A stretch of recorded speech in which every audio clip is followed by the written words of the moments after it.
Hello friends, today we will start human excretory system. Previously we have also read about the general introduction of excretory system. In human excretory system, it is consists of pair of kidneys, pair of ureters and a urinary bladder and urethra. Okay? आपका जो human excretory system है ये आपके NCERT का chapter 19 है, relevant to 11th standard. Okay, यहाँ जो हम एक्सक्रीटरी सिस्टम पढ़ रहे हैं इसमें हम कुछ इम्पॉर्टेंट क्वेश्चंस देखेंगे जो नीट में आ सकते हैं या आ चुके हैं. ठीक है, तो पूरे जो लेक्चर है उसको थोड़ा ध्यान से स्टडी करिएगा. ह्यूमन एक्सक्रीटरी सिस्टम में अभी जैसा हमने बात करी पेयर ऑफ किडनीज है. ठीक है, तो हम देखेंगे किडनी की पोजीशन क्या है. ठीक है, तो किडनी की जो पोजीशन है वो आपके जो थोरेसिक वर्टिब्री है, ये थोरेसिक वर्टिब्री है, नीचे लंबर वर्टिब्री है. तो थोरेसिक वर्टिब्री और लंबर वर्टिब्री को डायफ्राम, ये डायफ्राम है, इसके ऊपर थोरेसिक वर्टिब्री और नीचे लंबर वर्टिब्रीज है. वर्टिब्री होती है ये जो वर्टिब्रल कॉलम है डॉर्सल साइड पे, ये वर्टिब्रीज से मिलके बना हुआ है, एक के नीचे एक वर्टिब्रीज अरेंज है. ठीक है, अब ऊपर जो थोरेसिक रीजन में यहाँ जो वर्टिब्रीज है इसे आपने कहा थोरेसिक और यहाँ आपने कहा लंबर.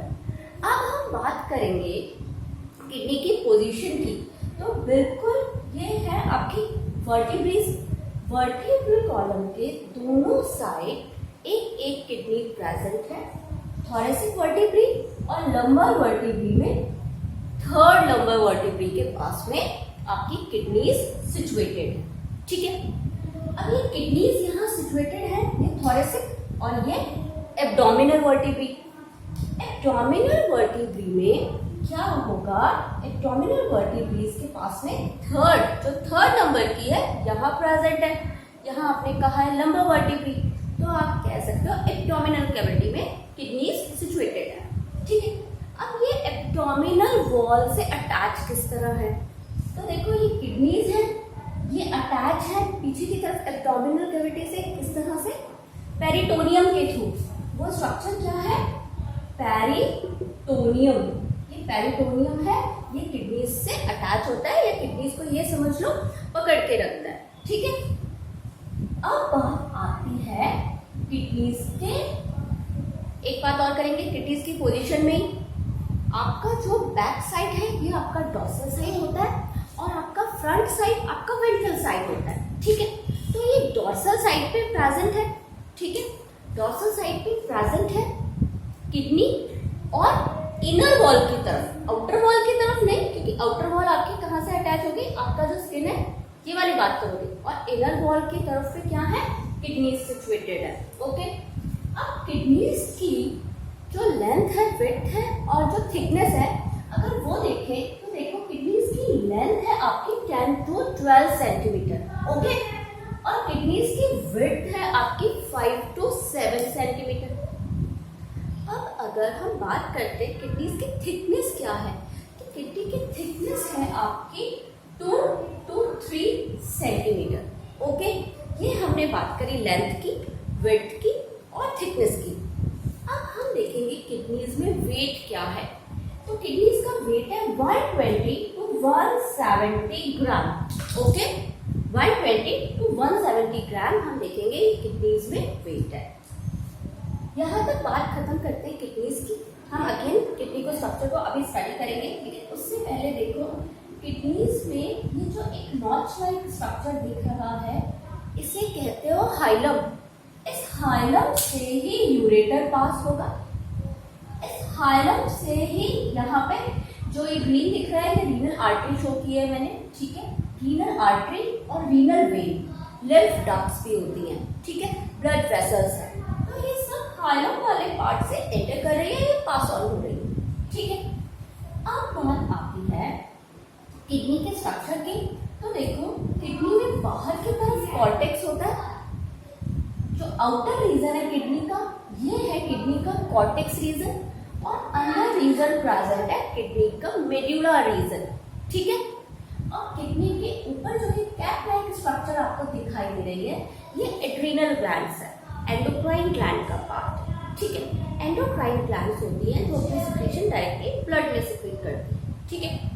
तो ये है एड्रीनल ग्लैंड। हम फिर से देखते हैं, बाहर कॉर्टेक्स, अंदर मेडुला। अब आपको मेडुला रीजन में ये पिरामिड लाइक स्ट्रक्चर्स दिखाई दे रहे हैं, ठीक है। ये जो पिरामिड लाइक स्ट्रक्चर्स हैं इनको आप बोलते हो, क्योंकि ये मेडुला रीजन में है, पिरामिड शेप का स्ट्रक्चर है, तो आप इनको बोलोगे मेडुलरे पिरामिड्स, ठीक है। ये मेडुलरे पिरामिड्स हैं, ओके। अब ये कॉर्टेक्स और ये मेडुला, मेडुला एक गैप में प्रेजेंट है प्रॉपर, और बीच में जो रीजन है कॉर्टिकल रीजन, जो यहाँ से कुछ प्रोजेक्शंस लाइक आपको उभरा हुआ दिखाई देगा, तो इसको आप कहते हो रीनल कॉलम ऑफ बर्टिनीज, या आप कहोगे कॉलम ऑफ बर्टिनी, क्योंकि इसको किसने डिस्कवर किया? बर्टिनी ने डिस्कवर किया, that's why we are saying renal column of Bertini's, ठीक है। अब हम बात करते हैं, ये जो हाइलम वाला रीजन है, अगर ये अंदर की तरफ इस तरह से कुछ प्रोजेक्शंस निकले होते हैं जिनको हम कहते हैं कैलिक्स, इस पोर्शन को आप क्या कहते हो? कैलिक्स। और इसका प्लूरल अगर कहोगे तो ये कैलिक्स है, और प्लूरल के लिए आपको क्या करना पड़ेगा? एक्स की जगह आप यूज करोगे CES, कैलिसिस, ठीक है। ये इसकी प्लूरल फॉर्म है, तो कैलिक्स। अब कैलिक्स ओपन कहाँ हो रहा है? ये पिरामिड लाइक जो स्ट्रक्चर है, ठीक है। तो इस तरह समझ में आया। ये तो क्या है? हाइलम। हाइलम के आगे आपका पेल्विस रीजन है, पेल्विस से कुछ प्रोजेक्शंस निकल रहे हैं जिसे आपने कहा है कैलिक्स, क्लियर बात। और इस कैलिक्स में ओपन हो रहा है जो पिरामिड स्ट्रक्चर्स हैं, इनकी ओपनिंग ओपन हो रही है कैलिक्स में, ठीक है। तो यहाँ तक मैं बात खत्म करती हूँ आपके किडनी की। अब देखो, यहाँ से यूरेटर पास हुआ है, जैसे आपने कहा पेल्विस रीजन है, यहीं से यूरेटर पास होगा, ठीक है। अब हम देखेंगे यहाँ यूरिन का फॉर्मेशन के लिए वो क्या स्ट्रक्चर्स प्रेजेंट है जो यूरिन का फॉर्मेशन करा रही है, या इन जो नाइट्रोजनस वेस्ट है उनको एक्रीट आउट कराने का काम कर रहे हैं, ठीक है। वो यहाँ प्रेजेंट है नेफ्रॉन्स। याद रखना, यहाँ बच्चे कंफ्यूज होते हैं नेफ्रॉन में और न्यूरॉन में। नेफ्रॉन एक फंक्शनल यूनिट है आपके एक्सक्रीटरी सिस्टम की, जबकि न्यूरॉन फंक्शनल और स्ट्रक्चरल यूनिट है आपके नर्वस सिस्टम की, ठीक है। तो यहाँ हम देखेंगे नेफ्रॉन का स्ट्रक्चर। नेफ्रॉन का स्ट्रक्चर क्या कह रहा है? देखो, नेफ्रॉन में जो आपको यहाँ दिख रहा है कैपिलरीज का एक नेटवर्क दिखाई दे रहा है। कैपिलरीज का नेटवर्क है, ये एफ्रेट से अंदर एंटर कर रहा है। जो अंदर आर्टरी जाती हुई दिख रही है, इसको आप कहोगे एफ्रेट आर्टरियोल, ठीक है। ये जो एफ्रेट आर्टरी है यहाँ आपको दिखाई दे रहा है, इसका डायमीटर ज्यादा है, लेकिन जो आर्टरी बाहर आ रही है उसका डायमीटर कम दिखाई दे रहा है, वो है इफ्रेट। याद रखना, पहले ABCD स्टार्ट A से हो रही है, तो ध्यान रखना अंदर एफ्रेट कर रही है, क्योंकि यहाँ भी कंफ्यूजन क्रिएट होता है एफ्रेट और इफ्रेट में, डोंट पिक इट कंफ्यूज। तो अंदर एंटर कर रही है वो एफ्रेट, और जो बाहर वापस से निकल के आ रही है आर्टरी, ये है आपकी इफ्रेट आर्टरी। लेकिन एफ्रेट और इफ्रेट के बीच में एक कैपिलरीज का यहाँ पे कॉर्पोसेल्स, यहाँ एक्चुअली कैपिलरीज का एक क्लम्प बना हुआ है, एक टफ्ट है। तो ये देखो, इसको आप कहोगे ग्लोमेरुलस, इसको आप कहोगे ग्लोमेरुलस, ये ग्लोमेरुलस, इसे आप कहोगे ग्लोमेरुलस। जो आर्टरीज का एक टफ्ट दिखाई दे रहा है, इस ग्लोमेरुलस। अब देखो,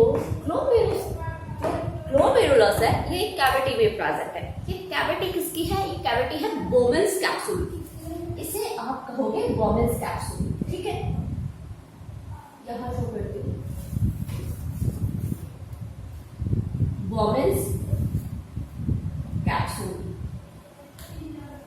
ये बोमेन्स कैप्सूल है, ये कप लाइक स्ट्रक्चर प्रेजेंट है, डबल वॉल्ड दिखाई दे रहा है, ये डबल वॉल्ड स्ट्रक्चर है, ठीक है। और इसके अंदर क्या है? ग्लोमेरुलस प्रेजेंट है, glomerulus and it is Bowman's capsule. अब दोनों को कंबाइनली आप क्या कहोगे? इन दोनों को कंबाइनली भी हमने एक नाम दिया है, और वो क्या दिया है इनको नाम? हमने इसको कहा है मैलपीजियन कॉर्पोसेल्स, ठीक है। तो इन दोनों को कंबाइनली आप कहते हो मैलपीजियन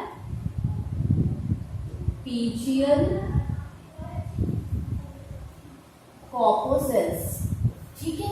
Malpighian corpuscles. अब ये Malpighian corpuscle अब ये ओपन हो रहा है बॉमिन कैप्सूल किसमें, एक आपको हाईली क्वाइल्ड ट्यूब दिखाई दे रही है।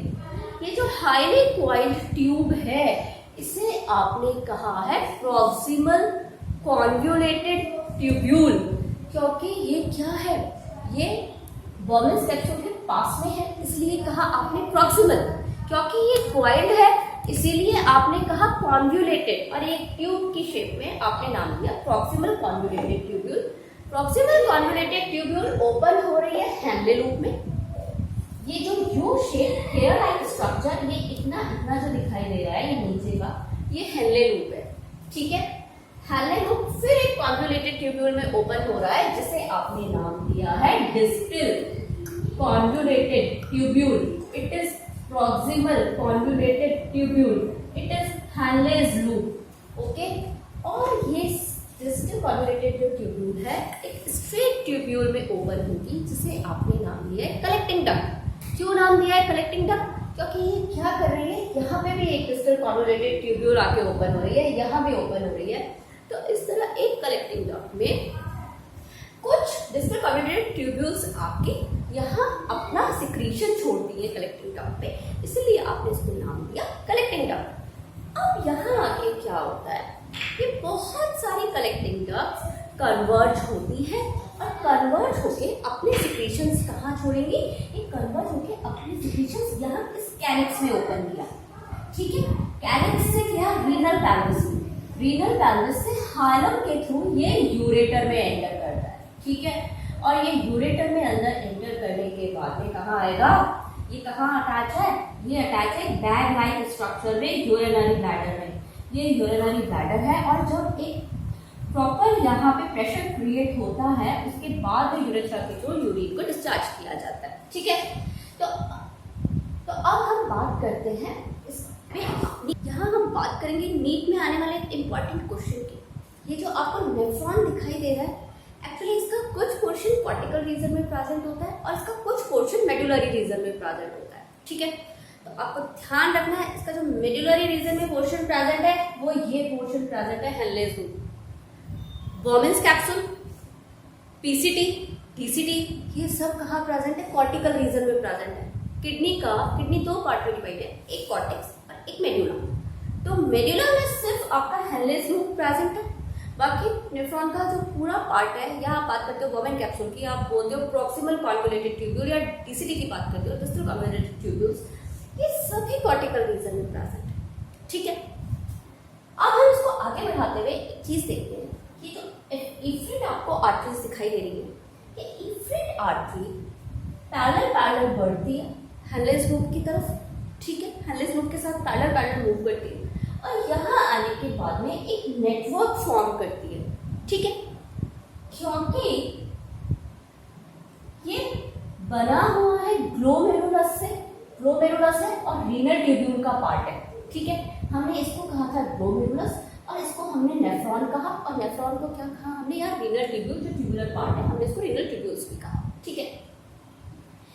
तो इस नेटवर्क को इसीलिए आप बोलते हो पेरी ट्यूब्यूलर नेटवर्क, ठीक है। पेरी दैट मीन्स चारों तरफ, ट्यूब्यूल्स मतलब ये जो आपको पाइप लाइक स्ट्रक्चर दिखाई दे रही है ट्यूब्यूल्स, और नेटवर्क है क्योंकि यहाँ एक नेटवर्क लाइक स्ट्रक्चर क्रिएट हुआ है, इसीलिए आपने कहा पेरी ट्यूब्यूलर नेटवर्क। और ये हैनलेस लूप को पूरी तरह से यहाँ से कवर करती है। तब आपने इन ट्यूब्यूल्स को नाम दिया है क्या, वासा रेक्टा, इसको आपने नाम दिया वासा रेक्टा, और ये है आपका हैनलेस लूप। हैनले ने डिस्कवर किया, that's why it is Henle's loop, ठीक है। तो ये बात आती है आपके नेफ्रॉन की, कि नेफ्रॉन में किस तरह से ग्लोमेरुलस है, ग्लोमेरुलस को और बॉमिन कैप्सूल को आपने कहा है मेल्पिजियन कॉर्पस।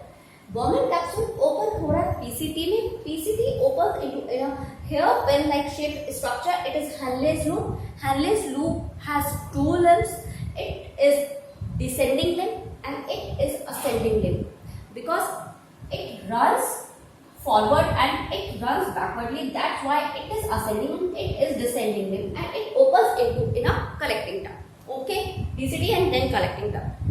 तो अब इस कॉर्टेक्स न्यूरॉन में इम्पॉर्टेंट बात हम देखेंगे। अकॉर्डिंग टू योर, अगर आपका एनसीईआरटी आपके साथ कुछ डिस्कस कर रहा है तो वो आपके लिए इम्पॉर्टेंट है। आप कहते हो नीट के लिए क्या पढ़ना है, आपके एनसीईआरटी जो कह रहा है वो सब आपके लिए इम्पॉर्टेंट है, ठीक है। तो एक इम्पॉर्टेंट पॉइंट जो उसने यहाँ दिया है, देखो ये जो हेनलेस लूप है, मैंने कहा ये मेड्यूला का पार्ट, ये मेड्यूला में प्रेजेंट है, बाकी सारा कॉर्टिकल रीजन में प्रेजेंट है, कॉर्टेक्स में प्रेजेंट है, ठीक है। अब ये जो मेड्यूला में प्रेजेंट है, तो जिस नेफ्रॉन का हेनलेस लूप मेड्यूला में अंदर तक ज्यादा गया हुआ है या उसकी आर्म्स ज्यादा लंबी होंगी तो वो मेड्यूला रीजन में एम्बेडेड होगा, उसको आप कहते हो मेड्यूलरी नेफ्रॉन्स, ठीक है। और जिन नेफ्रॉन्स का ये हेनले लूप छोटा है वो मेडुला में ज़्यादा अंदर तक नहीं जाएगा, उसे आप कहोगे कॉर्टिकल नेफ्रॉन्स, ठीक है। हेनलेस लूप बड़ा है तो मेडुलरी, और हेनलेस लूप अगर उसके लिम्स छोटी है तो वो क्या होगा, कॉर्टिकल नेफ्रॉन्स, ठीक है। तो ये इंपॉर्टेंट कुछ बातें थी जो आपके एनसीईआरटी ने डिस्कस करी, जो मैंने आपको एलैबोरेट करके समझाया। तो यहाँ मैं आपका ह्यूमन रेस्पिरेटरी सिस्टम खत्म करती हूँ। ओके फ्रेंड्स, नेक्स्ट हम डिस्कस करेंगे यूरिन फॉर्मेशन। जय हिंद, जय भारत।